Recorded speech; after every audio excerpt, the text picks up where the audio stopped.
Great people, this is Johan Pieterse from the Archive and Heritage Group. We've customized access to Memory Atom by adding plugins which sits next to your Atom. It does not change Atom at all, so you can just download and plug them in next to your Atom and you have all the available new functionality, which is quite extensive. So let me log in and I can show you. In this session I want to focus on the audit trail. So that is any action that was done that changed the record. So this is the landing screen. So this is the ASG plugin drop-down menu. You'll see there's a settings where you can set settings, but if you go down there's a audit dashboard, logs and settings. So let me go to settings first. So this is where you can enable your audit log. You can log, this is all the events that is logged. So authentication means whoever logged in, whoever failed to log in, all create, update, delete and view actions can be logged. It's advisable not to switch this on because it will create a lot of data, because everyone that views any page will actually be logged. Then it logs what is exported or downloaded. This is your access security, so if there's something that's got a secret or any classification, it will then log into the classification area. And then APIs is application programming interface, where you can connect to outside systems or your systems can connect to you, so all those actions are recorded. This is the main landing dashboard, so if I click there and I go to the dashboard, it will come to this page. So this is everything that happened. So if I say what happened in the last 90 days, you can see 39,000 actions. There was 26,000 views, and like I said, cautioned you. I had it on, and you can see there's quite extensive compared to the others.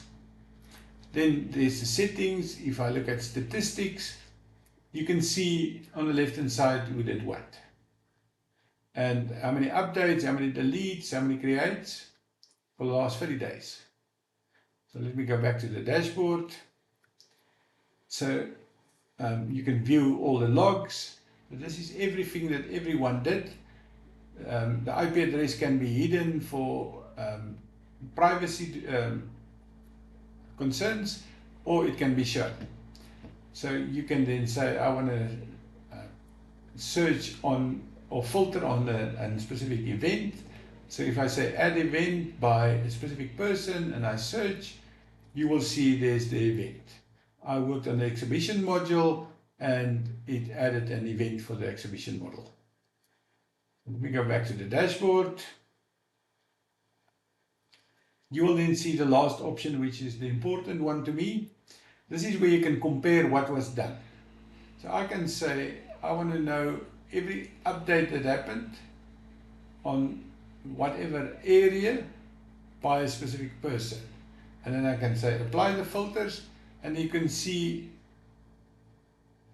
if there's any change. These ones, it does not have an old and a new value, which means there was some value and you changed the value. So if I click on this one, it means this, and you can see in some cases if there was there in the bottom, you can see it's highlighted, it's in bold, because that was added separately and it was added on this day, and so you can see exactly what was the old value and what is the new value, so what changed.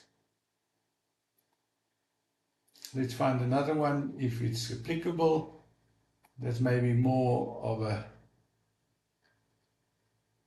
value.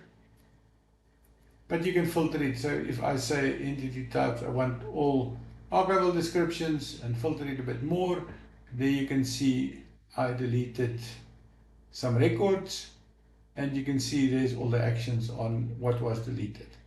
There's the booking again. So this is the access log or any audit trail. There's a log of who authenticated, who changed security access, and the settings. So this is the end. Thank you. We'll talk in the next session.